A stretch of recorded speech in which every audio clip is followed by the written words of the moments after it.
Hello, and welcome to the So House Therapy podcast, where we push beyond the traditional therapy format to demystify, debunk, and destigmatize therapy. I'm your host, Karen Conlon, and in today's episode, we'll be covering a topic called childhood emotional neglect and its impact on your life as an adult. So, childhood emotional neglect, or CEN, how it's often referred to, is what I like to call the not so obvious trauma. And the reason for that is because when we think about the word trauma often brings to mind things like psychological abuse, physical, sexual, things maybe of a violent nature or natural disasters, war. But in this case, we're talking about a type of trauma that is almost invisible. It's subtle, it's nuanced, and it's the type of trauma that can be manifested throughout early life and during childhood. So let's start off with talking about what is childhood emotional neglect, actually. Childhood emotional neglect, or CEN, is a term that was coined by Dr. Jonice Webb, who started to notice that in her practice, many people were coming in saying, I had a great childhood. My parents were great. Why do I feel the way I do? Why do I have so many challenges with expressing my emotions? I love my significant other. And when he or she asks me to express more, I really have a lot of difficulty because I do a lot of things around the house to try to show how much I care, but I don't know what else to do to give him or her what they want. And so when we talk about childhood emotional neglect, we're not talking about the type of trauma that people are used to hearing about. And I mentioned psychological trauma, or psychological abuse rather. And the way that it differs, psychological abuse or psychological trauma from CEN, is that oftentimes our parents are actually just trying to do the best they can with what they have, and it's not purposeful, right? Psychological abuse typically is purposeful. And with childhood emotional neglect, you're really dealing with something where people are not aware, typically your primary caregiver or, your parents. Our culture teaches us not to pay attention to our feelings, to our emotions. And oftentimes we're told, just get through it, you'll be fine. Or if you're crying, right, as a young child, maybe you've been told, you know what, why don't you go to the other room or go to your room, and when you are ready to talk, or when you are, over it, then you can come back and join. And so there's this connotation between expressing negative emotions, quote unquote, negative emotions, or expressing pain or anger or sadness, that is related to this not being a good thing, or it gets connected to this not being a good thing.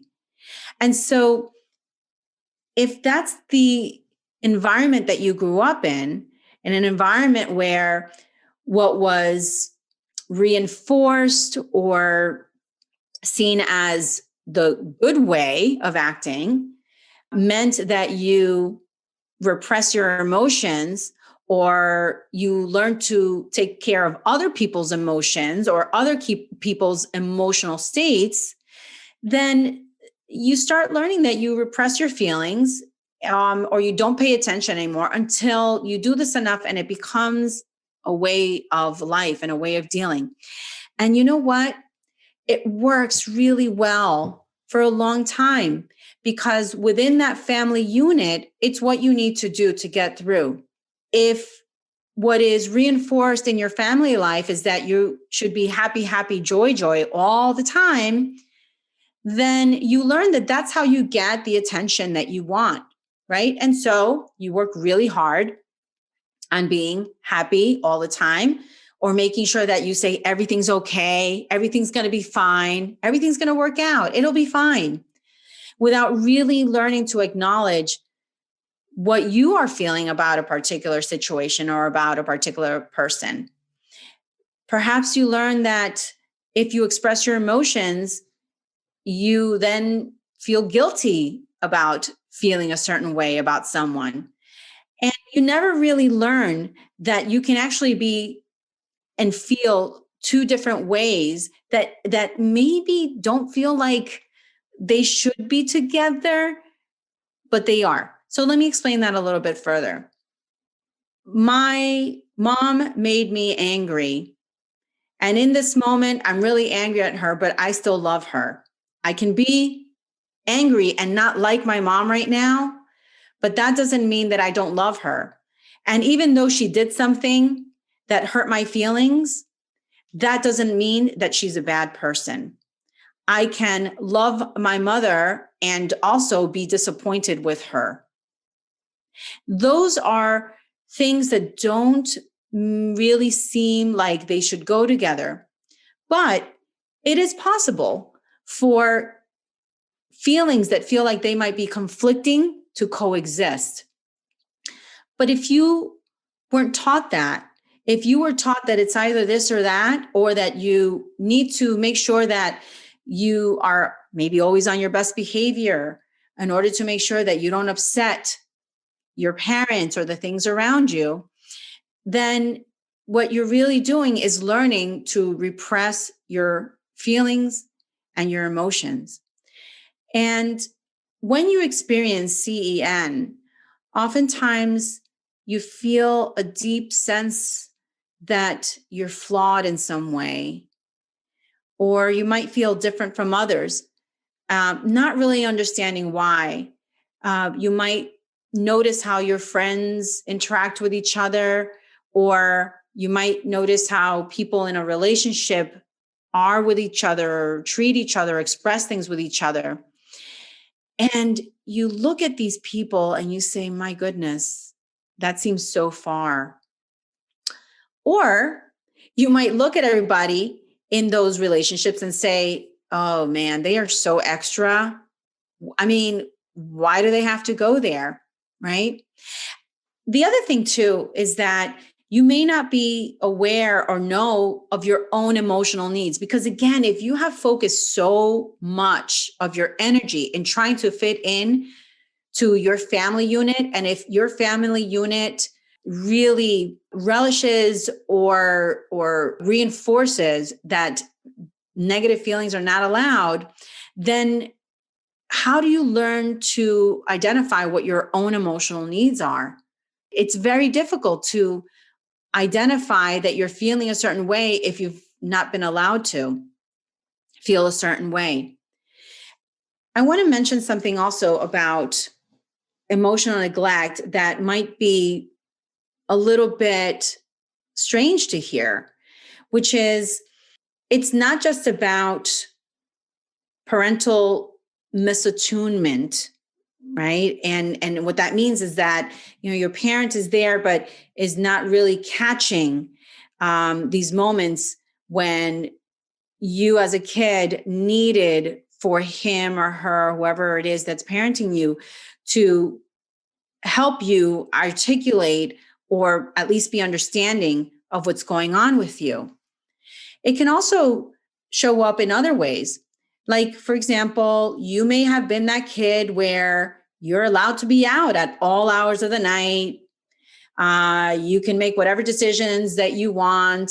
It's like, mom, dad, I'm thinking I want to do this, this year. Oh, you know what? That's fantastic. Great. We'll support you 100%. And then maybe 6 months later, you drop whatever it is and you say, you know what? I don't want to do that anymore. I was thinking I really want to do this. Oh, yes, absolutely. We're in 100% support. And, that may seem to some as that's really supportive. And those parents are being very supportive in the best way that they can. But what's really missing here is questioning, curiosity. Hey, what's going on? What is it that's going on with you that you're, kind of wanting to try this and then that? Maybe they're needing some direction. Maybe that's a way of asking for attention. And the underlying message that the parent is missing is, I'm lost. I need your help. I need some guidance. And, you might say, I mean, gosh, I don't know if I would say that that's neglect. That doesn't even make sense to me.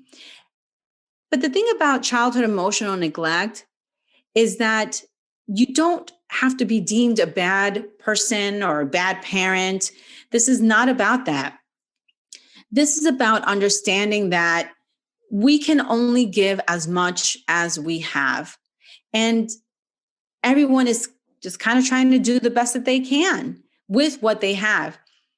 And so one way of maybe finding out if your own parents had limitations is maybe becoming curious about their own upbringing. Maybe try asking your parents, hey, what was it like with grandma? Because, by the way, your experience with grandma or grandpa can be 1,000% different than what it was like to be their kid in their household. Maybe you might try asking your mom or dad or whoever was your primary caregiver. So what was it like to grow up with grandma or grandpa? And, if you got hurt and were upset or cried, what did they do? How did they answer? Because those are the types of things that are going to give you a clue as to what they have and what they're bringing to the table. If you hear a lot of responses like, well, I got the belt a lot, and honestly, I deserved it because I was a bad kid. That's a big red flag, because that response tells me that that parent is taking on the burden and the blame for something that was probably addressable by a conversation. If you're getting responses like this, if you become curious and you talk to your parents and you start getting responses like that, or, you get responses like, oh, I wasn't allowed to really talk. I was there to be seen. In my generation, we were seen, not heard. That's going to give you some clues about what they were provided. And then maybe look at your own upbringing and see and think about whether you also had some of those same interactions or some of those same responses with your parents. The opposite can happen, where there's this overindulgence. There's so much. And in the attempt to give so much and not be like their parents, they're still not being attuned, because they're trying so hard and focusing so hard on fulfilling that need to not be like their parents, that they're still not paying attention necessarily to what you needed, or to what you needed then as a child. And again, this isn't because they're bad people. This is because they are actually people who care. They're actually people who want the best, but they're also lacking in self-awareness and really trying to fulfill a role in the best way that they know how. So glad that you're tuning in. This is just a quick reminder that this podcast is intended for informational purposes only and does not replace treatment with a licensed professional. Ready to hear more? Here you go. Now, obviously, when you're dealing with childhood emotional neglect, it doesn't just happen in households where everything seems like it was fine, like everything was fine. If you grew up in a household where there's physical or sexual or other types of abuse, emotional neglect is almost a given. So what I'm talking about here is when it's not so obvious, when it's almost invisible, when it's so nuanced. I think it would be incredibly valuable for you to have a way of kind of, I don't know, starting to check out if some of this resonates with you and you're saying, yeah, I don't know, maybe I do. We're going to provide you with a link to a quiz that you'll be able to find in our show notes, where you can take a quiz and get an idea of whether you might have experienced CEN. So how does CEN happen? Again, your parents were emotionally unavailable or unaware, not because they're bad people. They were often, well-meaning, but were neglected themselves. So, how does childhood emotional neglect happen? The first thing to note, once again, does not mean that you had bad parents. It doesn't mean that they did this on purpose. What it means is that perhaps they didn't give you everything that you needed emotionally, the attention that you needed emotionally. And it could be, as I mentioned before, for a variety of reasons. Most of the time, that reason is that they themselves did not have what they needed to build their own self-awareness. A lot of times, they don't even know what it is that they need. That being said, I'm going to make a point about narcissism and parents who are narcissistic, because childhood emotional neglect also occurs when you have a parent or parents who are narcissistic. Narcissism sits on a spectrum from covert to overt. And the type of narcissism that we're used to knowing and hearing about is that very typical in-your-face narcissism where, you envision somebody who's very, perhaps very pompous, all about themselves, just really commands attention and presence wherever they go. And there's not much room left for anybody else or anybody else's feelings. Those types of narcissistic tendencies or that type of narcissism is the one that we're all pretty familiar with. Covert narcissism falls on the other end of the spectrum. And this one is the one that's really difficult because covert narcissism oftentimes comes up or manifests itself rather in a way where that person who is a covert narcissist presents themselves as oftentimes the victim, or everything that I do for you, the self-sacrificing. And it's very difficult as a child growing up where you're in a household where you have a parent who's constantly doing things for you and letting you know that they are doing things for you. It becomes very difficult or challenging for you to question why you feel the way you feel, or even if they're not really giving you what you need emotionally.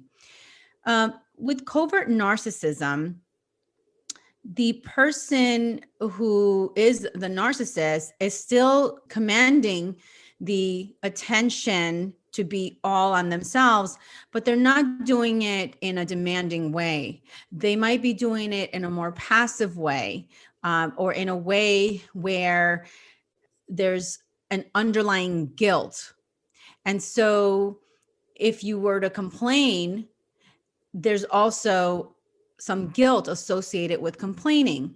So what does that sound like? Let's say I'll give you an example of what I have heard so many times in my practice is, well, my mom sometimes would drink and then she would get really buzzed and I would get so embarrassed with my friends. But she's a really good person, and that's not how she is all the time.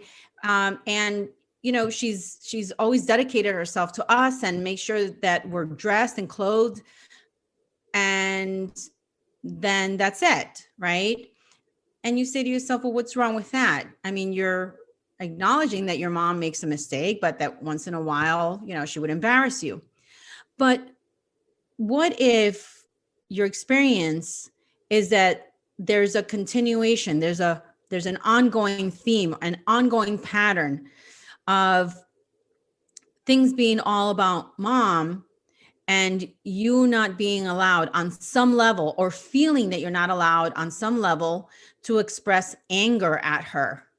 And instead of expressing anger, you are excusing the behavior. Another example is when the narcissistic parent always finds a way of bringing the conversation back to them. One way or another, it comes back to them.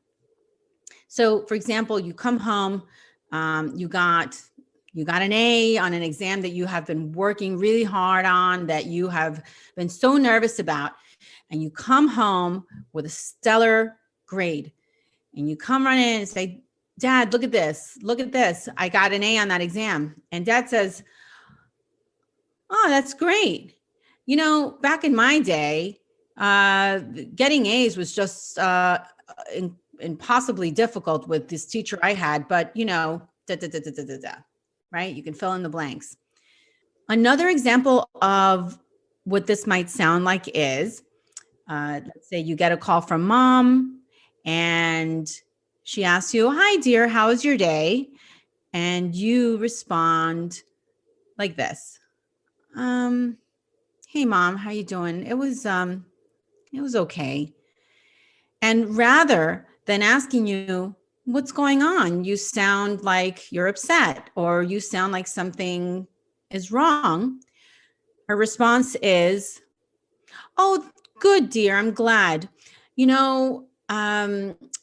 That pain that I've been having, it's acting up again. And well, I called the doctor and I couldn't get an appointment. And so I called your sister and And your pain or whatever is going on that you are trying to express to her through the tone of your voice never gets acknowledged. And even if you were to bring it up later again, like this, for example, well, mom, I really had a terrible day, to be honest with you. I had a problem and my boss was really unhappy with my work, and I feel terrible about it.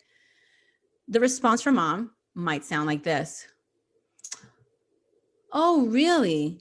Well, I'll tell you what, I know how difficult it is to please bosses, because I'll never forget, that time that I handed in that project and da, da, da, da, da.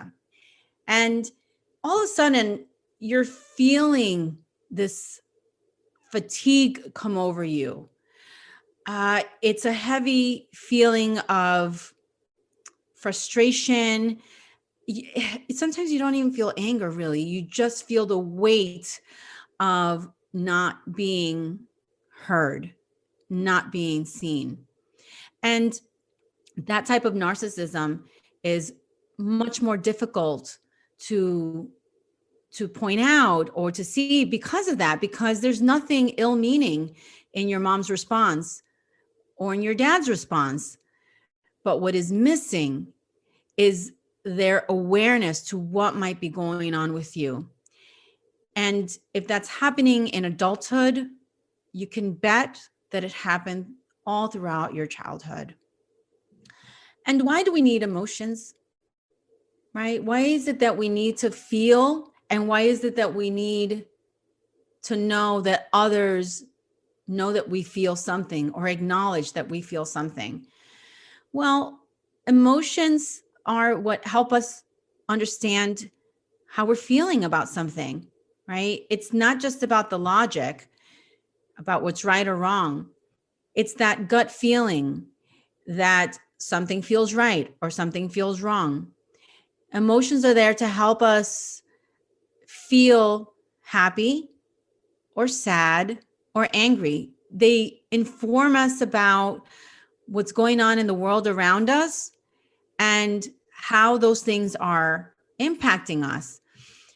And when you don't have access to your emotions, it really makes it very difficult for you to connect with the outside world. In other words, if you're having a hard time connecting with your inner world, how do you connect with the outside world?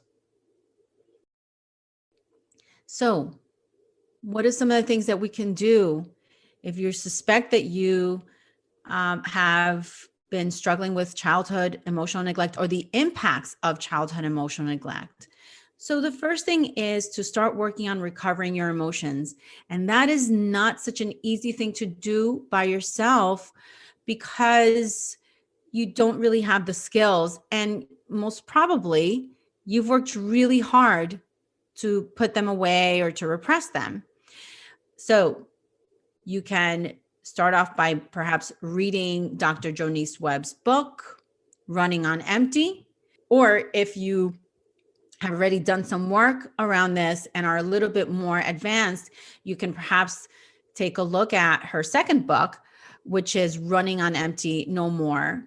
Both of these books do a wonderful job of explaining childhood emotional neglect in a non-blaming manner, because this is not about blaming your parents. This is about becoming aware about what happened and, more importantly, maybe what didn't happen.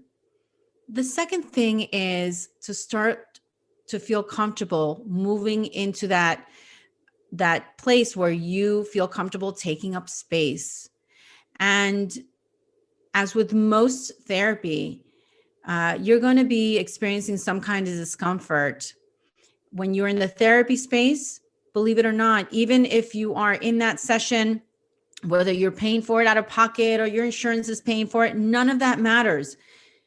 When you're in that space and you really have a hard time taking up space because you're not used to taking up space, it's going to be an uncomfortable, perhaps really uncomfortable experience for you. But I don't know if you heard me say this in a previous podcast. You get through things.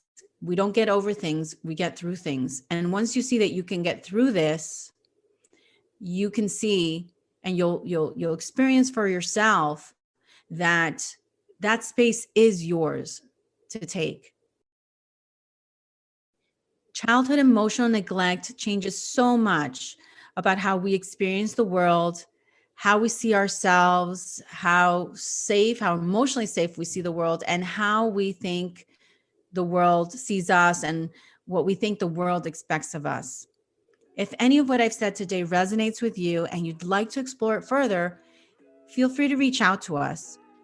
If you want to know more about our practice or this podcast, you can head over to cohesivetherapynyc.com/podcast to check out the show notes. There, you're going to be able to find resources and links and how to get in touch. See you next week when I ask you again, so how's therapy?